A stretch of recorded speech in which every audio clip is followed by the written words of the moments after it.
Hi folks, Rick Wedelll here. I'm the Chief Investment Officer at RFG Advisory in Birmingham, and today is Monday, March 9th. It is in the afternoon after a very, very volatile trading session. And so we thought we would reach out with a brief market update to just let everybody know what's going on. The S&P 500 is down about 7.5% today, down to about 2750, actually a touch below that, but for round numbers, that'll do. And the primary driver of the trading activity today continues to be fear over the coronavirus, which we've covered at length in previous videos, along with a new entrant on the scene, which is the potential for a price war in oil between Saudi Arabia and Russia. WTI dropped more than it has since really the Gulf War today. It was over a 30% drop in WTI prices, and that brings WTI prices down over 50% since the beginning of the year, which obviously is troubling for the sector of our economy that produces oil. So let's talk about that for a little bit. In late 2019, for the first time, the United States became a sustained oil exporter.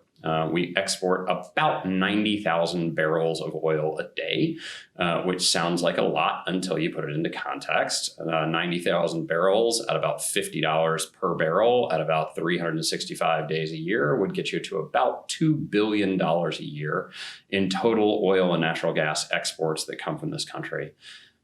Which once again is a large number, but not large in the absolute context of the U.S. economy. So while it is an export, it is not a very large one, and certainly not large in the context of our total net exports.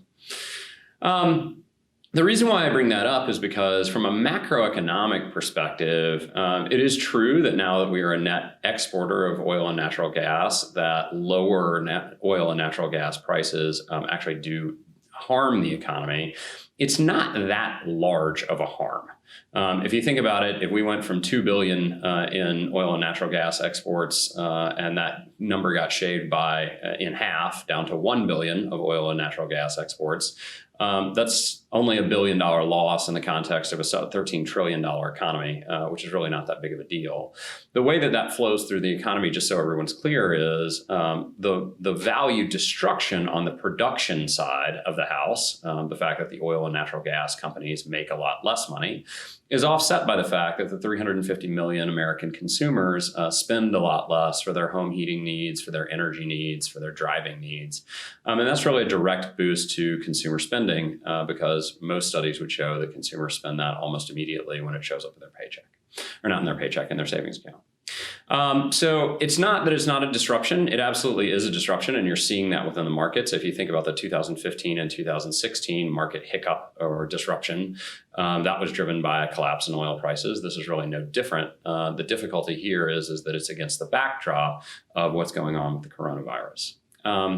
Once again, the market selling today seemed reminiscent more of fear than anything else. It was probably not quite as organized as some of the sell-offs that we've seen previously. If you just look at whether it's decliners to gainers or just overall volume and liquidity in the market, it was a little bit thinner than what we've seen in previous days.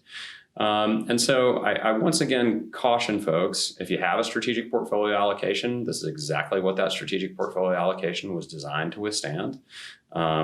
Fixed income positions continue to do well, and we continue to advocate rebalancing as we see these types of market downturns. We're flirting with a bear market for the first time since 2009, which would be a market symbol. A bull market is up 20%, a correction is down 10%, and a bear market is down 20%. We're flirting with that number right now for the S&P 500. So we'll have to see tomorrow whether or not we get a bounce back or whether or not we get continued losses that would actually push us into what we would technically call a bear market. As always, please feel free to reach out to me with any thoughts or questions or comments or concerns. You can also reach out to your advisor, and I hope you have a great evening, and I look forward to speaking with you soon.